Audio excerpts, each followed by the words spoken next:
Great insight. What about Andy Dufresne from Shawshank Redemption? He didn't choose to go to jail, get raped, and beat up, but he was still an interesting character.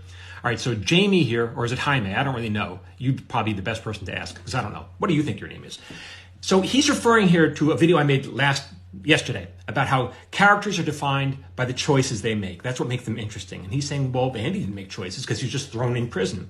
Okay, very often in any kind of story, something is thrust on the main character.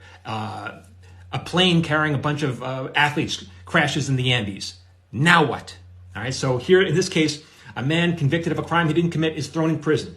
Now what? Now he starts making choices. Andy Dufresne was a man who was defined by choices. As a matter of fact, that was his personal thesis statement that he shared with Red at the end of the movie. What did he say? He said, you either get busy living or get busy dying. You have a choice. His choice was to get busy living. The minute he wound up in prison, he made a choice, which was to break out. That's a dangerous choice because if he gets caught, he gets thrown in the hole, all these things could happen. But he decided, I'm breaking out.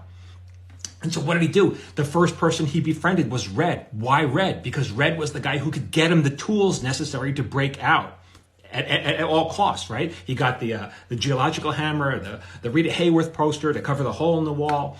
And then afterwards, what did he do? He befriended, quote unquote, the security guard. The security guard was complaining about taxes, and Andy risked his life and said, hey, I can help you with this. Do you trust your wife? The guy's like, he almost threw him off the roof, right?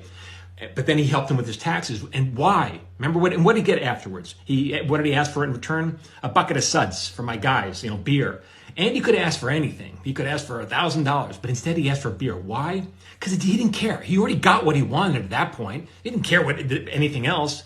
He got what he wanted, which was to ingratiate himself with the guard and later work up the ladder so he can ingratiate himself with the warden as all part of his plan to hopefully break out of prison. Every decision he made was that choice to help to break out at all costs. They were dangerous decisions.